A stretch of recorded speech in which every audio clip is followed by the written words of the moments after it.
À Marseille, un point de deal à Marseille, c'est entre 25 et 90 000 euros par jour de chiffre d'affaires. Cet argent coule à flot, cet argent peut permettre de corrompre, cet argent tue. Je leur ai dit clairement, je dis les gars, vous allez vous faire tuer, vous allez vous faire descendre, c'est chaud, il y a la guerre en ce moment. Un petit Marseillais, alors d'aujourd'hui, peut mourir sous des balles, comme dans un pays comme le Mexique, pays des cartels, alors qu'on est en France, quoi. Moi, mon frère, il a été retrouvé brûlé dans le coffre d'une voiture. C'est une guerre d'usure. C'est une guerre d'usure que nous menons. Il faut réouvrir beaucoup plus de structures sociales.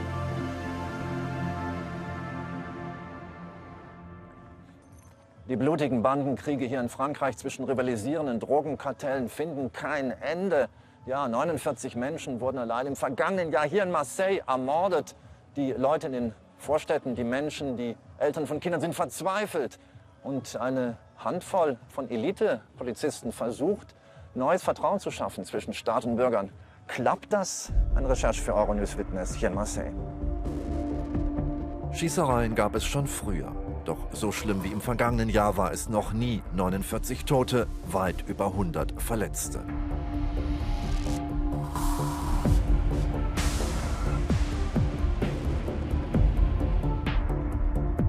Ich mache mich auf den Weg zum Friedhof Saint-Pierre.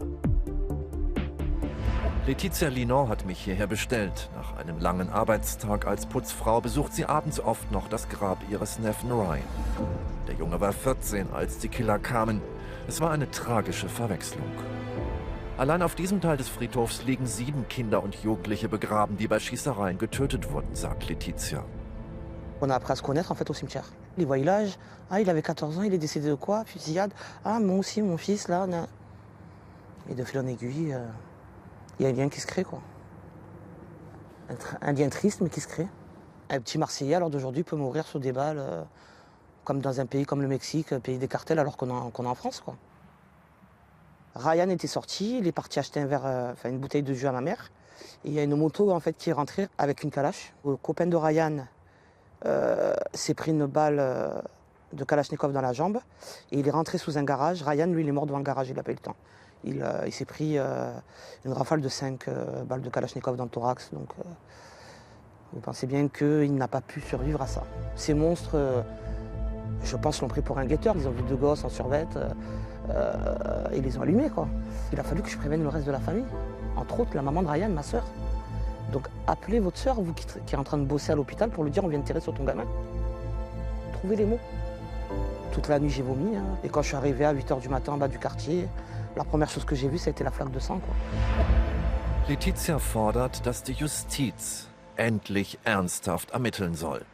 Die Wut der Bevölkerung hat dazu geführt, dass die Regierung nun frankreichweit neue Richter einstellt. Die Polizei in Marseille wurde massiv aufgestockt. Nicht genug, glaubt Letizia, denn die Drogendealer sind immer noch da.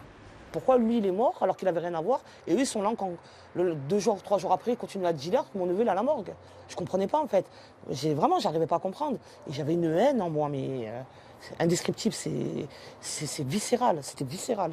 J'ai appelé la maire du secteur du 14e en lui expliquant gentiment que ça allait finir très mal parce qu'il y en a un qui m'avait sorti une machette, à un moment un Nigeria, qui m'a dit qu'il allait me tuer, que de toute façon il s'en foutait parce qu'il n'avait pas de papier. Et c'est des grands de l'alimentation qui sont venus, qui l'ont pris, parce qu'il m'a sorti un couteau quand même.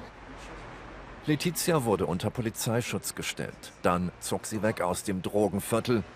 Letizias Kinder leiden bis heute unter dem Tod ihres Cousins. Il y a un truc qui s'est brisé à la mort de Ryan, et ça je l'ai vu dans leur regard. L'insouciance qu'ils avaient au niveau de leur regard, elle s'est cassée ce jour-là. C'est plus revenu. Auch im 15. Bezirk schlugen die Killerkommandos mehrmals zu. Der Bandenkrieg eskaliert seit Februar 2023. DZ Mafia und der Yoda-Clan, 2 der größten Drogenkartelle von Marseille, kämpfen um die Kontrolle ertragsreicher Stadtviertel. Ich bin mit Amin verabredet. Sein Bruder hatte Verbindungen ins Drogenmilieu und wurde ermordet. Amin studiert Jura und hat einen Verein gegründet. Zusammen mit Anwälten und einer Psychologin betreut er Angehörige von Gewaltopfern. Wenige Minuten nach einer Schießerei ist er vor Ort. La question la plus difficile et la plus simple en même temps. Pourquoi? Donc on est à 49 morts maintenant. Pourquoi? On a laissé le temps à des petits réseaux de quartier Grossir. Et en fait, on a tellement isolé les quartiers, on a tellement créé de la misère. Les gens, ils veulent travailler ici. Et le seul travail aujourd'hui qui leur est possible et qui leur est à portée de main, c'est le trafic de drogue dans les quartiers. Mais à qui la faute? Pas assez de répression ou pas assez de lutte contre la misère sociale? À qui la faute? Dès qu'on sort du bâtiment, la première chose qu'on voit, c'est le réseau. Dès qu'on sort de l'école, la première chose qu'on voit, c'est le réseau. Moi, je pense que dans un premier temps, il faut le retour de la police de proximité. Ça va repermettre à la République de venir dans nos quartiers. Il faut qu'on mène un débat sur la légalisation du cannabis parce que face à la guerre de la drogue, on a perdu, on n'y arrive plus. Il faut un réel programme de redessiner les cartes scolaires. Et avant ça, on propose à des jeunes qui sont très éloignés de l'emploi, très éloignés de formation, de les ramener vers de l'emploi, de les ramener vers des formations. Nous, on part, notre travail, c'est tous les jours d'aller chercher des entreprises. Je leur demande de recruter des jeunes de nos quartiers. Moi, je ne comprends pas pourquoi les gens qui meurent, les gens qui tuent, les deux, sont si jeunes. Ça vient d'où? C'est une défaillance des parents ou ça vient d'où? Il y a des parents qui ne s'en sortent pas, il y a des parents qui demandent de l'aide. Les médiateurs, ils ne se déplacent pas au domicile des parents, les éducateurs non plus. Et aucune structure aujourd'hui ne porte sérieusement cette question de comment on accompagne ces parents d'enfants qui seraient susceptibles de tomber dans la délinquance, qui seraient susceptibles de tomber dans des réseaux de drogue. Ces meurtriers, ils sont de plus en plus jeunes, donc ils font mal le travail, entre guillemets, si on peut appeler ça un travail. Il y a des jeunes qui sont brûlés, qui sont retrouvés calcinés. Moi, mon frère, il a été retrouvé brûlé dans le coffre d'une voiture. Et c'est un niveau de la barbarie qui n'a jamais été atteint et qui est atteint aujourd'hui. Auch im zentral gelegenen 4. Stadtbezirk wird mittlerweile geschossen. Das Viertel de Chute-la-Vie galt bislang als ruhig. Nun werden auch hier Fassaden durchsiebt. Die Gangster profitieren von Sonderangeboten für Schusswaffen im Darknet. Seit dem russischen Krieg gegen die Ukraine sind die Preise laut Polizei um 40% gesunken. Ja, die Bandenkriege hier, die nehmen immer schlimmere Ausmaße an. Hier wurden vor wenigen Wochen 2 Menschen erschossen mit Kalaschnikows, Kriegswaffen.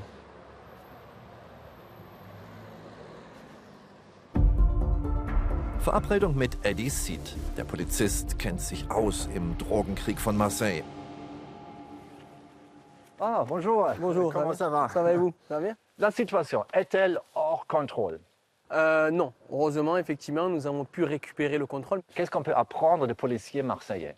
Ce qu'on peut apprendre des policiers marseillais, c'est que seule une stratégie du harcèlement, du pilonnage fonctionne. C'est aujourd'hui effectivement que seul le quadrillage territorial fonctionne. Seule la présence accrue des fonctionnaires de police sur place en permanence. Cette stratégie du harcèlement des narcotrafiquants. Que fait l'État? Que faites-vous? 2 chiffres clés. Il faut savoir qu'en moyenne sur Marseille, on a entre 5 et 10 points de deal qui sont démantelés chaque jour. Les sommes aujourd'hui générées par ces trafics de stupes sont énormes. À Marseille, un point de deal à Marseille, c'est entre 25 et 90 000 euros par jour de chiffre d'affaires. Donc les enjeux sont dantesques. Et pour cela, il faut effectivement une présence policière accrue. Et justement, à quoi ça sert? Je vais dire, demain, ils sont là, encore une fois. Ah bien sûr qu'ils sont là, mais c'est une guerre d'usure. C'est une guerre d'usure que nous menons. Seit Herbst hat das Innenministerium die Polizeieinsätze gegen Drogendealer überall in Frankreich massiv verstärkt. Operation Place Net nennt sich das, Operation Sauberer Platz. Ganze Viertel werden abgeriegelt, Polizisten mit Spürhunden durchkämmen Keller und Treppenhäuser. Pro Woche gibt es 10 derartige Großaktionen. Zurück nach Marseille.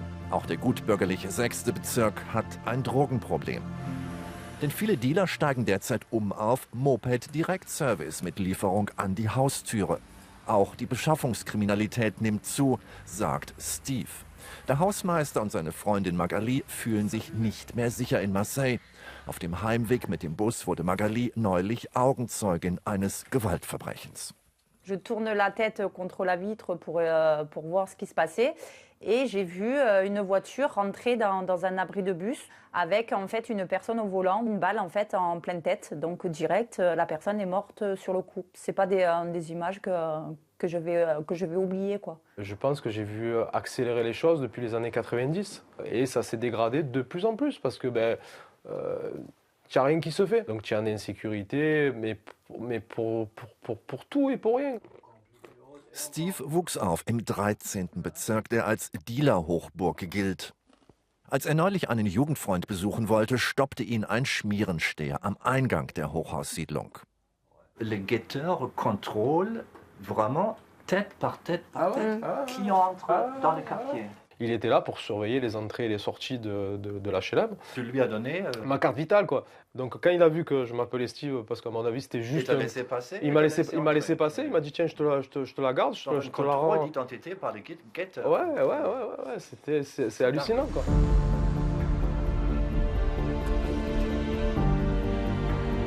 Ja, Drogendeal und auch die Anwerbung von Dealern, das läuft alles übers Internet. Ich schaue mir mal auf dem Telegram-Kanal an, was da so abgeht in Marseille.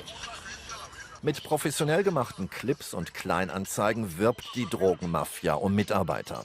Schmierensteher bekommen 150, Dealer 300 € pro Tag. Die verschlüsselten Kommunikationswege machen eine Überwachung durch die Polizei schwer. Die Hochhaussiedlung Les Marronniers im 14. Stadtbezirk gilt als einer der Hotspots. Mohammed wohnt gleich um die Ecke. Der Sozialarbeiter redet mit Eckenstehern und Dealern, versucht sie zum Ausstieg aus dem blutigen Geschäft zu bewegen. Filmen geht nur vormittags. Später, bis tief in die Nacht, regiert hier die Drogenmafia. Mohamed, tu peux nous expliquer brièvement qu'est-ce qui se passe ici? En fait, là, c'est une des deux entrées du quartier. Et puis il y a souvent des encombrants pour en fait permettre pour contrôler l'entrée. Voilà, pour contrôler, pour slalomer, pour ralentir le flux de véhicules. Si les forces de l'ordre arrivent, ça les ralentit. Et en même temps, si tu as un ennemi qui arrive avec une voiture pour tirer, ben, il ne pourra pas arriver directement, ça va le ralentir et on aura le temps de l'apercevoir, quoi. Die Dealer haben feste Verkaufsstellen eingerichtet. Oft sind es Eingangshallen oder Parkplätze. Bis zu 900 Kunden kommen an so einem gut gehenden informellen Drogenshop vorbei. Jeden Tag. Donc ça, c'est le... Voilà, ça c'est les tarifs du magasin. Le prix, quoi. Donc comme vous pouvez le voir, il y a 50 € de shit, 20 € de mâche, c'est la cocaïne. Il y a 100 grammes, c'est les plaquettes de cannabis qui sont disponibles. Et voilà, vous avez l'ensemble des prix, donc le client arrive et il a les tarifs affichés comme une carte, on va dire, au restaurant, quoi. Seitdem die Drogengangs sich gegenseitig umbringen, mangelt es an Ortskräften.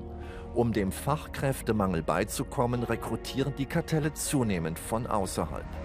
Vermutlich rettete Mohammed einem der Schmierensteher das Leben. Er kaufte dem Jugendlichen eine Zugkarte zurück in seine Heimatstadt Sarcelles bei Paris. Wenig später wurde hier beschossen. Je te découvre comme ça en train de guetter derrière chez moi et je vois un petit jeune du 9-5, je me pose des questions. Quoi. Ça, tu sors Marseille, c'est pour avoir des sous, genre comme tous les jeunes. On aime bien dépenser, on aime bien venir à nos besoins. On fait pas ça pour faire peur aux gens, on essaie de se débrouiller. Et qu'est-ce qui t'a amené à faire ça? J'avais pas les moyens, chez moi c'est des fois pendant un mois il n'y avait pas à manger, ma mère j'essaie de l'aider. Elle est toute seule, elle n'a pas de mari. Elle envoyait de l'argent à mon frère pour payer le loyer quand il était au bled. Et en gros, moi j'étais en prison, je n'étais pas là. Mon frère il niquait tous les sous, il allait avec sa copine au Champs-Élysées, des trucs comme ça. Il niquait tous les sous. Genre. Ma mère, au final, elle s'est retrouvée avec une dette pas possible. Pour l'instant, là, elle est en train de la rembourser. Moi, j'essaie de l'aider comme je peux. Der junge Schmierensteher kehrte unversehrt zurück nach Hause. Die 17-jährige Sarah hingegen hatte weniger Glück. Ce jour de juin 2023, Sarah était par là avec des copains. Il y a une voiture qui est rentrée, qui s'est arrêtée, et des gens qui sont descendus cagoulés, armés, et qui ont commencé à tirer à la Kalachnikov. Donc j'étais chez moi et j'ai entendu. Puis j'ai compris immédiatement ce qui se passait. Donc je suis descendu de la maison, j'ai pris ma moto, j'ai fait le tour.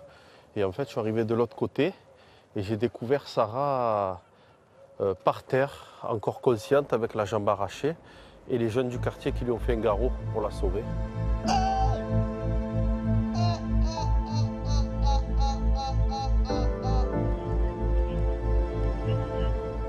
Elle avait un regard, quoi, d'une personne qui allait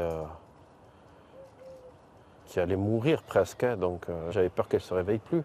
De nos jours, on peut mourir pour des banalités, voire des futilités. Voyez, pour quelques poignées d'euros, la vie, en fait, elle n'a plus aucun sens pour ces jeunes-là. La Paternelle war bis vor kurzem einer der einträglichsten, aber auch einer der gefährlichsten Dealertreffs Frankreichs. Die Killer der Drogenclans DZ Mafia und Yoda kämpften um die Kontrolle. 5 Menschen wurden hier im vergangenen Jahr ermordet. Jetzt greift die Polizei durch. In Marseille und im Umland wurden über 2300 Dealer verhaftet, 107 Sturmgewehre beschlagnahmt, 78 Dealpunkte geschlossen. Vor La Paternelle verhindern nun Betonklötze, dass Drogenkunden von der Autobahn direkt ins Viertel abbiegen können. Der Staatsanwalt von Marseille hat lange Arbeitstage. Das französische Drogengeld fließt nach Dubai, Hongkong, Ungarn, Spanien, Algerien, Marokko und in die Türkei. Oder es wird in französischen Kebabläden gewaschen, in Nagelstudios, Sicherheitsfirmen und im Baugewerbe. Vous parlez de narcoterrorisme. Pourquoi ce terme-là? Le trafic de stupéfiants générerait en France 3 milliards d'euros de chiffre d'affaires. Cet argent coule à flot, cet argent peut permettre de corrompre.